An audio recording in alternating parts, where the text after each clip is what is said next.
Hi there! My name is Monica Arce, and today I'd like to make a video discussing the potential pros and cons of starting a LuLaRoe business. Number one, the product sells itself. I am currently wearing my first LuLaRoe purchase, which was a Perfect D, and from the moment before I even tried it on, the moment that I saw it on the Facebook pop-up group where I purchased it, I fell in love with the designs. And as soon as I put it on, I fell in love because of its comfort level. So the product is wonderful. It's great. It sells itself. Women go crazy about it, and there's definitely a reason that people are so obsessed with LuLaRoe. Number two, not having to spend any time creating the product. So I've had an Etsy business since 2011, a little over 5 years now. And I started off by wanting to sell knit items, actually, because I love knitting, it's my hobby. And I slowly transitioned into designing graphic design for wedding invitations and labels, stuff like that. And you put a lot of time into creating items or designs, but there's no guarantee that what you're creating is going to sell. I could spend hours designing something that nobody will ever buy. The pro to LuLaRoe is that the product is already created. All you have to do is worry about marketing, branding, and selling the product. Number three, your success is entirely based off of your own effort level. It's also great because you can view this endeavor as a part-time project and only dedicate a few hours a week to it, or if you're like me and want to really amp it up very quickly, if you're dedicating 40 hours a week plus to it, you can amp it up very, very quickly and become successful. So your success is entirely based off of your own effort and input level. Next pro, the business model is quite simple. Buy wholesale, sell retail.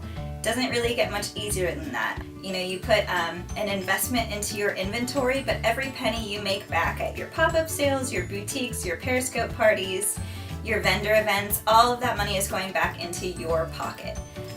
For me, a pro to getting into this LuLaRoe business is surrounding myself with positive women and getting to be around other people like myself who love fashion, who love beauty, who are just wanting to feel as beautiful on the outside as they do on the inside. Or perhaps they need a little bit of TLC and a friend to hold their hand along the way and let them know that how truly beautiful they are.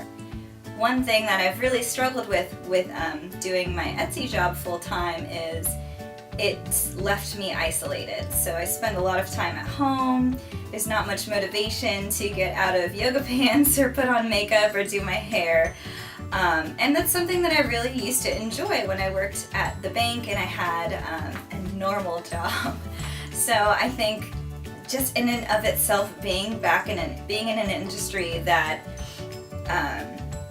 helps women feel beautiful, and it's motivation to get ready and feel beautiful every day. And it also creates relationships, having pop-up parties, meeting people that you normally wouldn't have had the opportunity to. Those are all really great reasons, and it makes me very excited to get into this business. Okay, setbacks and cons. I wanted to keep this as open and honest as possible because I really did want to consider the cons of this business before I jumped in and decided to pitch it to my husband. So the first setback to most people considering being a consultant for LuLaRoe is that initial investment, which is about $5,000 or $6,000. There's plenty of people on YouTube who have managed to pay back their initial investment very quickly, over several weeks, within their first month, and while they pay back their investment, also manage to grow their inventory. So I know that it is possible for that initial investment not to seem as scary as it does in the beginning. A really big setback for me is not having 100% creative control over my business.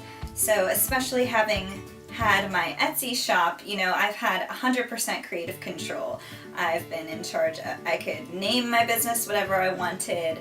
I could participate in whatever events I wanted. I could post whatever I wanted on social media and really market and brand and sell my products and my items the way that I wanted to. So with LuLaRoe, everything does have to follow policy and procedure. There are certain guidelines and rules that you need to follow.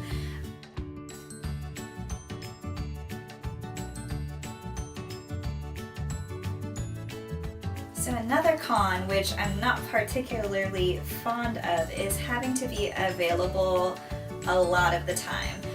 People expect responses. If you're having a Facebook party, people expect you to respond right away. They're excited about what you've posted. They want to buy your items. So what people have found is they'll spend a lot more time on social media than they would have otherwise. For me personally, I've been working on trying to log off of Facebook a lot more often, trying to really focus on what's happening around me and be more present in the moment. So this is something that I feel I'll have to kind of adjust to for the betterment of my business. I think it's really important to allow yourself to set boundaries for social media, not feel like you have to be available 100% of the time, 24/7. You still have a life, you still have beauty sleep to catch up on, so really setting great boundaries and expectations for your customers so they will know when you are available to respond will go a long way.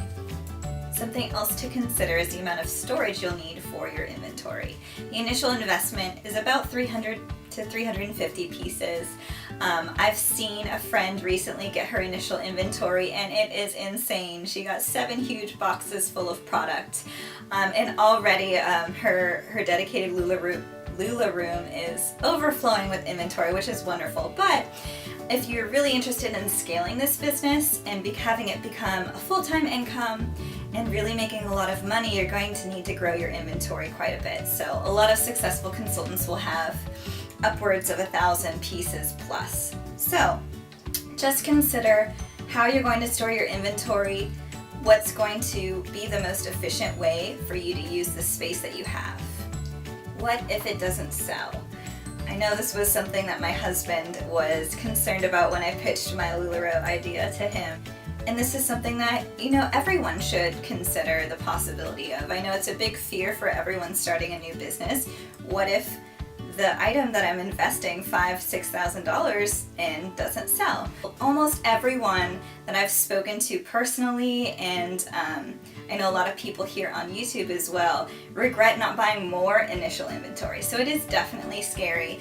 I completely understand wanting to order a minimum quantity in the beginning, but I wouldn't worry too much about the inventory not selling.